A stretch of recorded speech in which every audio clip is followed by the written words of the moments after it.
think my kids are the best product that I've had, in my life. Today, I have with me a special guest, Rama Chakaki, impact tech investor, advisor and founder, education advocate, nature enthusiast, a Syrian American mompreneur of two, and an aspiring chef. That's a fantastic way of looking at it. Where are we in the state of AI? We are today in AI where we were in internet, when the internet started. I've always said in publishing, you have to speak from the heart and aim for the heart. Companies, in my opinion, that don't do good and only do money, make money, shouldn't exist. I love that. I find startups are kind of like an emergency room, even if nobody else is talking about it or cares about it. But if you find yourself in it, then that's what would make it work. I not only want to take, but I also want to give.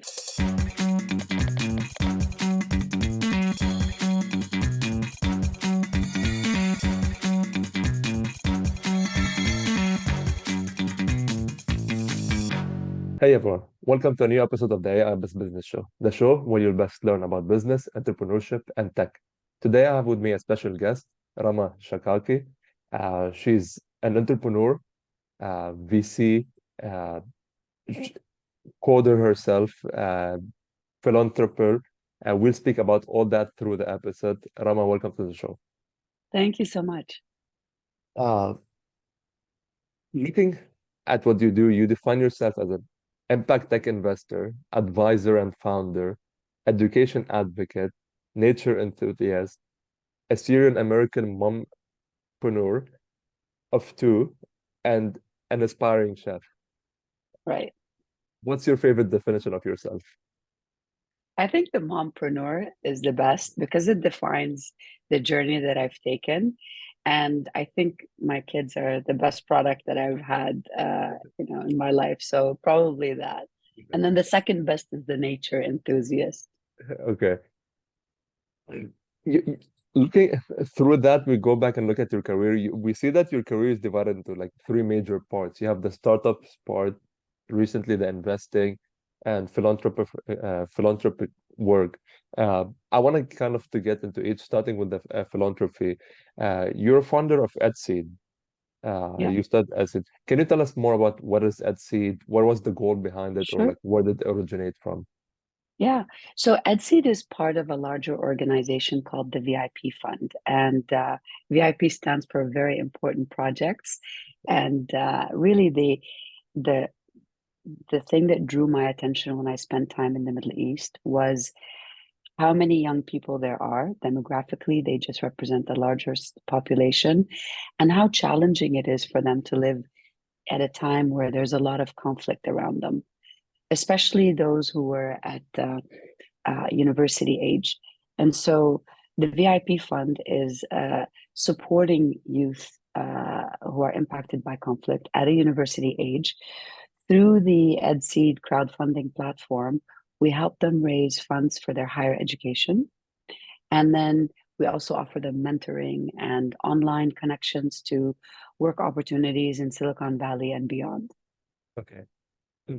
Here's the question. We look always at different funds or that help children in the Middle East or all around the world.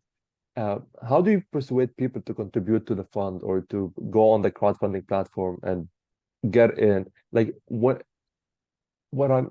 we look at all these different websites or funds, and we notice that okay, we see the case or we see the children, we see the university student, we support them, then we don't listen about what happened to their case, did they achieve something in life.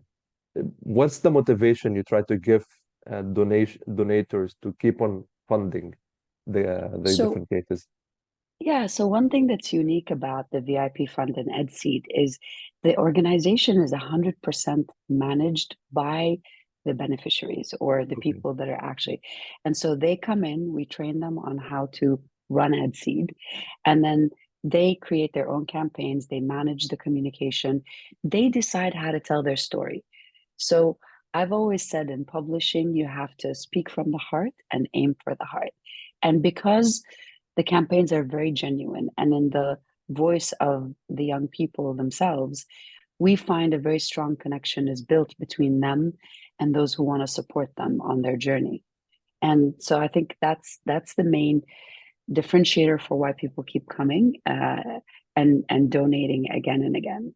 Okay. Is there any special case you remember, or a beneficiary that really got somewhere after getting funded by EdSeed or the VIP fund? I mean, one of many young people who are with us is today someone who is interning with me in the venture capital firm. Nice. So Jad started as a young man raising for his campaign on EdSeed, and then was very diligent to support others as well in their campaigning. And so showed himself for someone who really wants to give back as soon as he was given. And that drew me to align with him and help him on his journey. Bashad is one example. I mean, sorry, Jad is one example. Bashad is another who's an AI student and is also interning with us, both at was working at Explain and also now at Transform. So really, it's the initiative of the young men and women that say, I not only want to take, but I also want to give. Okay. I love that you mentioned both AI and Transform, and like, because looking at what you do, everything, it connects to each other. Yeah. EdSeed, Transform, your work at startups. Going into startups, or before that, you had a couple of roles like in your career as in corporate, whether it was at C&W, Eastnets. What did you learn from being in corporate that was corporate positions that were different in working at startups and small teams? Yeah, so I think one thing in our journey, we're in different places to learn. And one of the learning lessons from a corporate like Cable and Wireless is, as much as I learned uh, positive aspects, I also learned that a highly structured, large corporate environment is not for me. And that's what drew me to the startup world. I find startups are kind of like an emergency room. You need to be uh, an adrenaline junkie to work as a doctor in the ER. And I feel the same applies for startups because it's very fast paced and you have to make rapid decisions. Very different than when you're in the corporate world. But I think the corporate world offers a great learning platform on structure, on processes, on how to do things to scale if you are building a startup. At what point does a startup change into a corporation? I mean, I maybe when you hit the 100-person mark, for me, you're still considered a small medium enterprise, but you start needing that process and procedures that govern all aspects of the organization, and of course, your revenue or your impact, if you're a social impact organization, define these certain metrics define. Now we're mature and we need to Right. stand up on. Yeah. I've interviewed a couple of founders, and they worked at corporate and then moved to startups. And something really nice they said is when they were at their corporate jobs, they thought about the department as their own startup, and it. This is how they kept on functioning, because they thought about this department, their own startup that they're running, and it Mhm. kept them wired and functioning. And then when they moved out to their own startup, they got the learnings from that and channeled it through their own startup. Yeah, that's a fantastic way of looking at it. In addition to that, you went into, like, you were an advisor on business development and communication strategy to a bunch of big names, the Qatar 2022 World Cup, Etisalat and UAE, the World Bank. What is the role of an advisor? Or more to that, if I want to, me as a young entrepreneur, I want to work with big name clients. How can I prove myself to be able to work with these big name clients? So I think what drew attention to the work that I was doing was the impact. So when I set up Baraka Ventures, I probably was the only organization in the region that was working on social impact.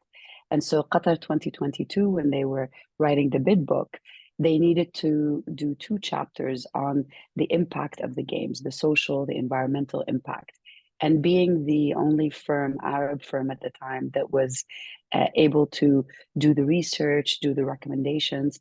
Um, they solicited my support because of that niche area that I was operating in. Okay. Yeah. So I guess the advice is to be specialized at something that's unique and different, even if nobody else is talking about it or cares about it. But if you find yourself in it, then that's what would make it work. Okay. Jumping into the exciting part now. You are the CEO of Explain. What is it? And what does a COO do? We always hear about a CEO runs the Yeah. company, the CTO runs the tech.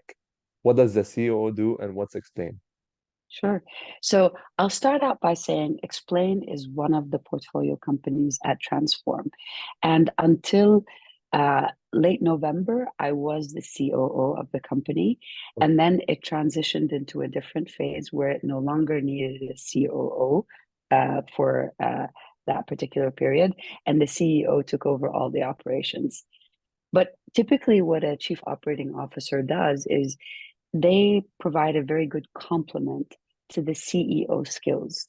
So if the CEO is outward facing, heavily involved in business development, talking to investors, talking to potential customers, the COO will take over all of the internal operations of the company, defining processes, helping build the systems to scale, managing the finances, making sure that the human resources are available for everybody who needs them.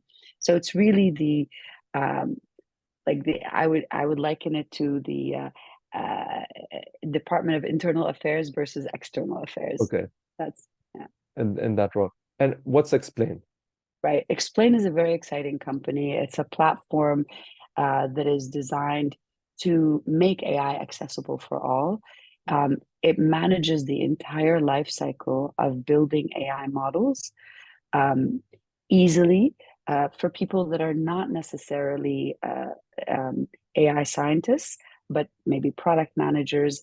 And they provide the tools that make building AI, language AI for now, very easy and simplified. And I encourage everybody to sign up and check it out and then see how they can complement their business with language AI. Okay. Where are we in the state of AI today? Because we AI now, we could all say it's a hype in a way or the other. All we hear about in the news is generative AI, Mid-Journey, different AI tools.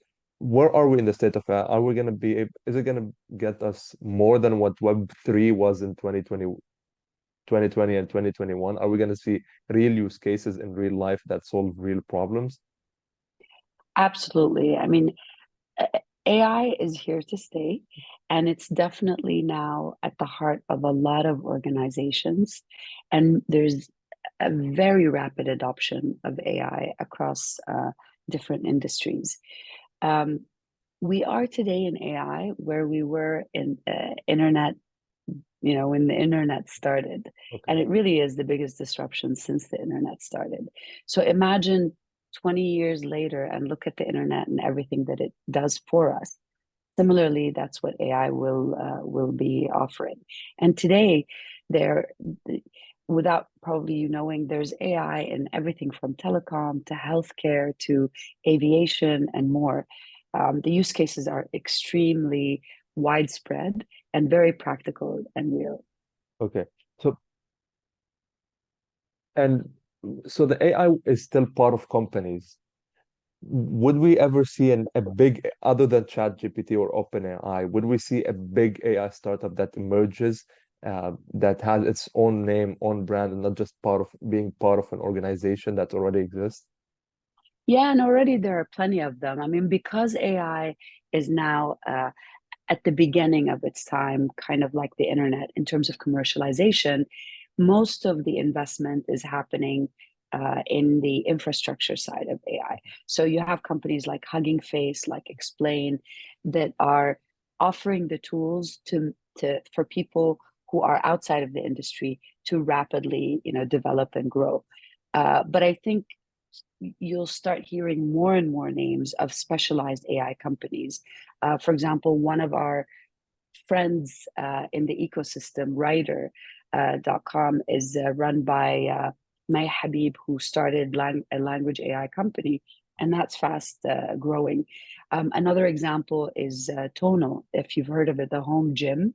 Right. Uh, well, Tonal is an AI-driven home gym. You Oh, don't okay. know it, Wow. but the weights are all driven through AI technology. So it's already out there. Wow.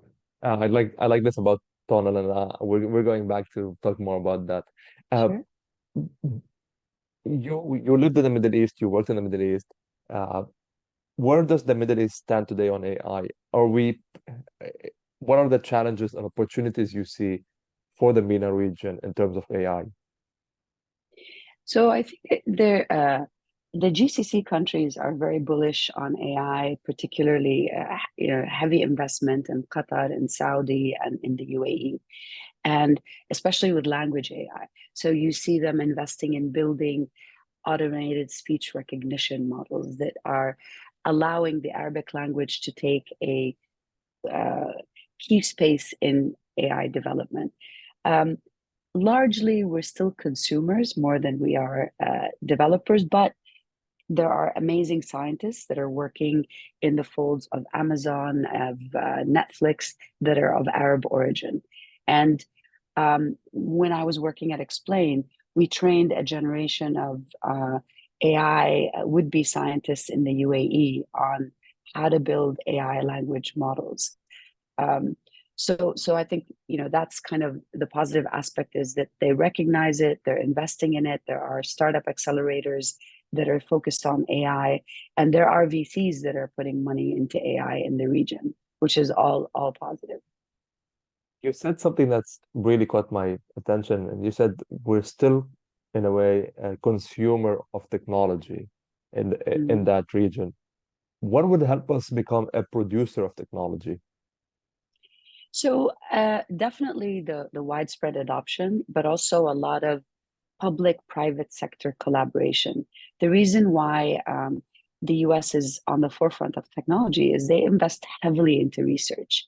The Middle East at large is still somewhat averse to investing in research. That's changing in some places like Saudi, but it's still relatively low compared to a lot of investment in venture capital to replicate what the West is doing with a lot of technologies. And I think investing in research and development and saying, look, the institutions like KAUST and Qatar Science and Technology Park and others are beginning to do that. But that has to be a very massive adoption across all universities and governments in the Middle East. Right. And I think to add to that, I think a lot of the the family fund or family offices tend to invest more in outside of the region. They tend to invest in startups here in the US. Whereas in the region, we do have the potential, we do have the people who are ready to work.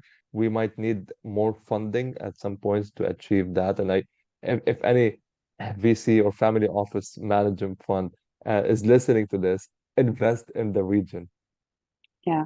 And I think you're seeing more of that happening. But traditionally, our investments have been more brick and mortar. So they like to invest in real estate and things that are very tangible. Right. E-commerce, probably Yeah. fintech for a Yeah. big reason. Yeah.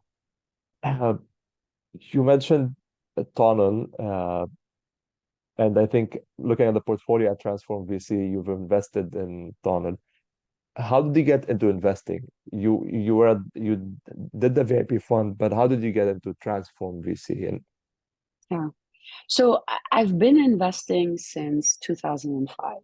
oh, wow. Uh, in 2005, I left my job at Eastnets and as a chief operating officer, and then set up Baraka Ventures with the aim of investing in impact tech. Okay. And again, that was a very early time of investments in the MENA region. And because very few people understood VCs or understood business incubators and accelerators, I was investing out of my own funding and my own with my own limited knowledge of what it was like. So I learned on the job, if you will, and that learning had a number of failures and a number of successes. But I also was able to get in touch with people who were early adopters of this. And one of the early adopters was a tech VC called Turn 8. And they invited me to join as a scout to get startups to bring in into their business. And so I learned more about venture capital. And then, years later, I met Raed, and we now we're partnered in the VC here. Being a startup founder or working at corporations and then becoming a VC, how has that helped you in terms of? I think it's I think it's very important for VCs to be startup founders because Okay, you know the pain points of the founders. You also know what might be missing in terms of support that VCs can potentially offer. right. So um, it's helped me both in terms of the thesis of our fund, where we focus on, and then also thinking about how we can surround ourselves as a VC with a community that can help nurture our entrepreneurs. Okay. What is your thesis at Transform today? Yeah, I'm glad you asked. So Yeah, we uh, are a Silicon Valley yeah, based venture capital firm. And so, like many, we are heavily invested into deep tech. So we look for technologies that are difficult to replicate, where they have a 10x advantage. We look for technologies that have a very strong network effect, where they can hyper grow. And then we also look for um, the cross section of deep tech with climate and social impact. And that part is a part that's very near and dear to my heart because I feel we all need to be climate warriors. We all need to be thinking about how we can uh, strengthen the integration between human and climate and solve for the climate challenges that we have. And last but not least, the social impact for me should be embedded in the DNA of every company. Companies, in my opinion, that don't do good and only do money, make money, shouldn't exist. I think every company should have a very clear bottom line that's a benefit to people. what are examples of social impact you would like you've invested in or you'd like to or what I'm trying to get is what's your definition of social impact? So, social impact is uh, making sure that there is a clear mission to the organization that has a positive impact on humans that's measurable and Okay, attainable and repeatable.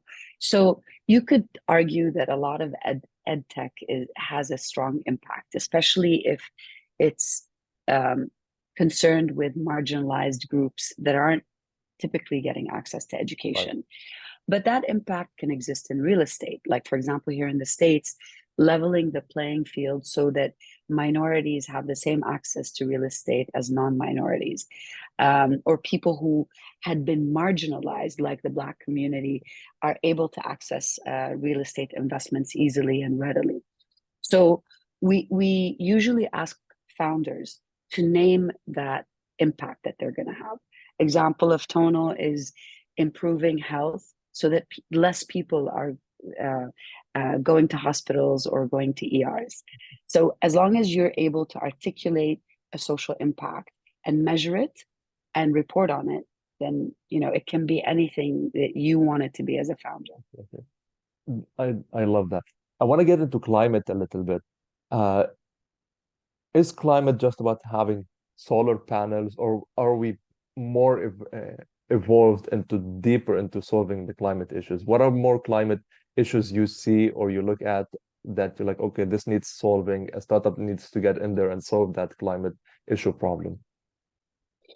Yeah, I mean, the biggest and most talked about is the fossil fuels and burning oil. And so, one of our great investments is Ample, a battery swapping technology company by Khalid Hassouna, is one of the two founders. And you know, they recognize that we have to get off of gasoline and diesel, and they've been able to develop a technology that can swap a battery in under 5 minutes. So instead of having to leave your car and let it charge, you're able to drive up into this very fancy looking a, booth that looks like a trade show booth, and a robot will just swap your battery and then out you go. Oh wow. Yeah, I love that. Are they US based? they are. All of our portfolio companies at Okay. Transform are US based, and about 80% of our portfolio is Arab American founders. Okay. What persuaded you to join Transform and join Raed on the mission? Why Transform specifically? So when we first met, we talked about impact, like all of my initial conversations with people. And in his view, we as an Arab American community need to have impact where it matters most, here in the United States. So he wants to economically empower young men and women like you who are of Middle Eastern origin and who are operating in the US, so that not only we can become millionaires and billionaires, but we can also be mindful of how to affect policy and how to change the hearts and minds of people about our region, and showcase our talents and our impact locally. So that resonated with me, and then the impact conversation kept growing to what is now the thesis of we have to invest in climate and social impact, as well as deep tech.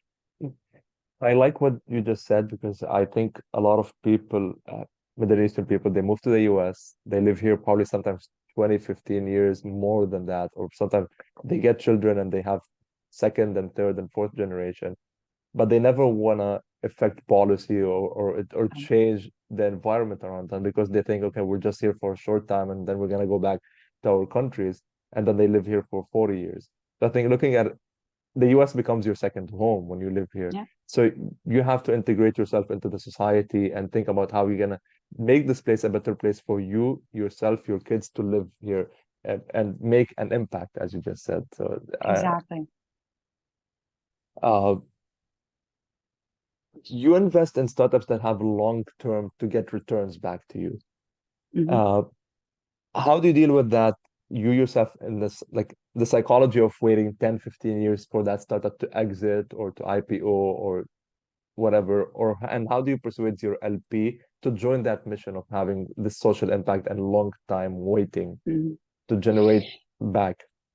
Yeah. So first of all, clarifying that venture capital is a risky investment, and therefore people who typically join are not your first time investors. They are people who are seasoned investors who already invested in real estate, invested in things that are less risky, and can afford to put in an investment that has a longer wait but a potentially much higher return.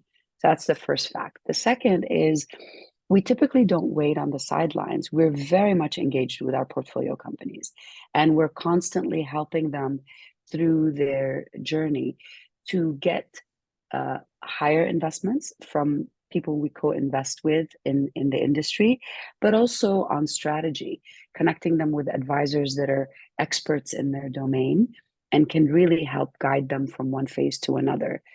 Um, as far as convincing LPs, you have to sell a good story. It has to be very clear in terms of its financial return and then the unique positioning of your story. And I think RLPs believe in Middle Eastern founders, whether or not they are from the Middle East, but they see this as a very thriving immigrant minority group that they would invest in. And then they also believe in impact on the climate. So that's what draws them to us. And I had Ali Jamal from First Check Ventures on the podcast earlier last week, and he had a rule for his LPs: don't participate unless you're prepared to lose all your investments without complaint. And that Yeah, really caught my mind. Is like this is really what a VC does. It's a high risk environment, yeah, and people should be ready to lose their money on you could say 80% or 70% of their portfolio, and then the 1% or 2% is going to be the portfolio that exceeds and over returns.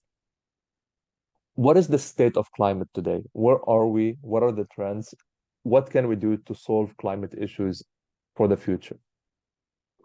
Yeah, thank you for asking that. I mean, I think the climate field is huge and it affects everything from water and food security to endangered species to air pollution, water pollution. And so we're seeing startups that are solving a little bit of everything. Yesterday we were talking to this wonderful company that it has produced an entire line of biodegradable products that are going to be really exciting as they roll it out into the market. So really, it's very hard to define a particular area. We're scanning everything, and it affects everything from building materials to other areas of life. Yeah, so we can't have enough startups in that domain. Okay. And what can we do to make people more aware of these startups that are out there? Because most of the startups we hear about are fintech, e-commerce, operation, the Uber of X, the Uber for Y. And I think climate is still not talked about as often as other startups. What can we do to amplify these startups in the climate industry?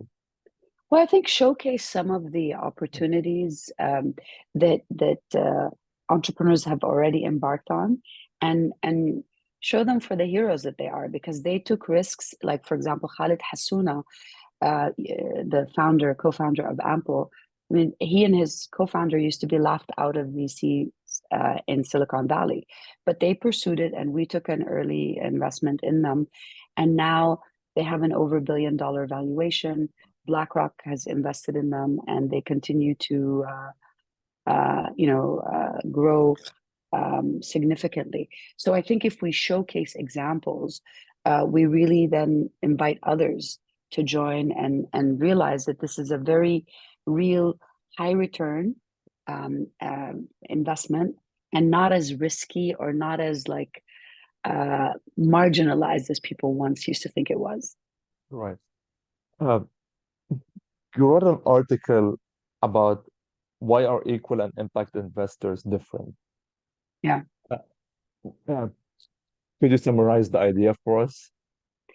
Yeah, you still, when we walk into LP offices, they range from, the person who only wants to talk about impact and talk about it with passion and tell you how they've spent time in the field with um, people that are affected by climate change and feel the sense of urgency of how they want to address it, all the way to boardrooms that are, in 42nd tower, floor tower in New York City, where it's very displaced from the heart of the issue, but the numbers are very attractive to them, and they're still talking to you exclusively about the financial transaction and impact on their bottom line.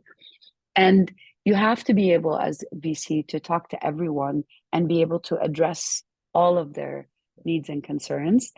And I think that's part of the challenge for climate tech founders or social tech founders is you're not only having to learn the language of finance, but you also need to learn the language of impact. And you're talking to very different groups on the spectrum. Um, I love that, and you've done a great job in raising money and putting the thesis of the fund out there and implementing it with all your startups. Talk about some of your portfolio companies, Tunnel and Ample. We spoke about Ample.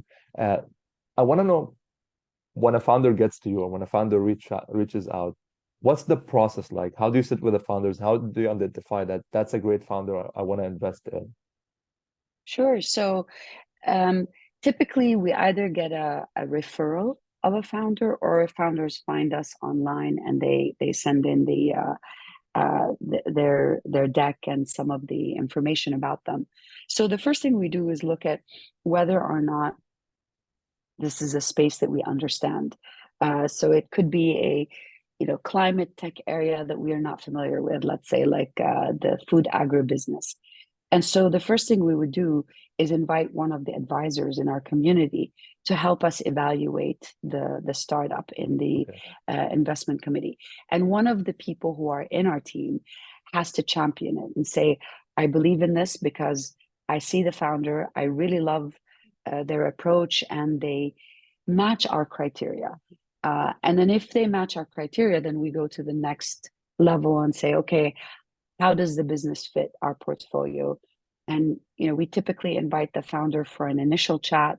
If we like what we hear, and if they match up, we have an index that goes up to 15 points. They have to at least measure 12 points in our index. And if they measure 12, then we bring in the advisors and we do a much deeper due diligence on them. And really, it all starts with the founder, how well they understand their industry, and how passionate they are about the work that they're doing. Um, would you be able to tell us what are some of the criteria on your index? Sure. So we look at three distinct groups. One is the founder and the founding team. Two is the space and how much impact the founding team can have on the GDP. Okay. And then third would be the overall climate and or social impact. And within each one of these criteria, there's a number of points that we measure.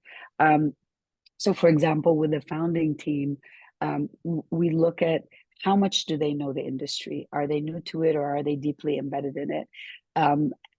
Have they already built a previous startup in it? And how connected are they to customers? And how are they thinking of customers, even if it's very early stage? And the same goes for the rest. Do you think a second-time founder has a higher rate of success than a first-time founder? I do feel that if they can demonstrate a learning from their previous experience, yeah, it's absolutely possible, especially if it's in the same field. That means they've tried it and now they've learned a lot of lessons.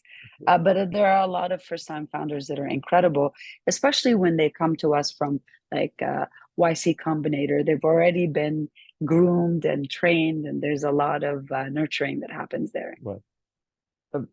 This is I came to the end of the episode, and this is kind of a fun question. Let's say today you go back to building a startup.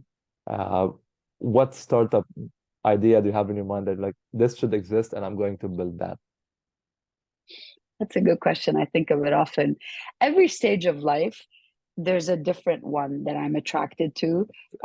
Today, I find that I'm always looking at what can serve the aging population with technology, bringing them closer to it, making them better understand it. Because one of my fears with AI development is a lot of young people are developing AI, and there's not enough wisdom in it from older generations. Right. So I imagine I would try and implement an AI that can capture the wisdom of the ages and be able to package it in a way that's very easily accessible and likable by the younger generation.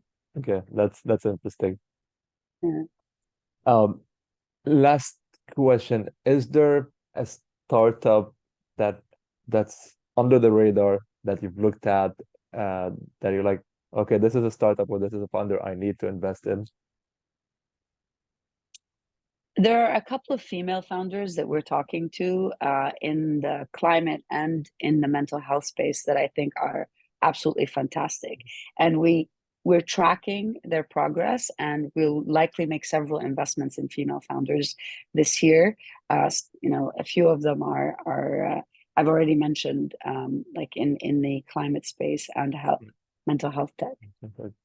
Rama, this was a great episode. Danny, you've done a lot. I think I could go on for another hour speaking and going into details because your career is full of different stages where you've done a lot in each stage. I want to thank you for giving all that out to the community and being able to help putting an impact in every stage or every career stop you've done. Thank you again. Where could people follow more of what you do, learn more about what you're doing? Well, there's definitely the tracking me on LinkedIn, but also rama.chakaki.com is the URL for my personal page, and you can find out a lot there. That's great. Thank you again for being here. I really appreciate it. Thank you. Take care.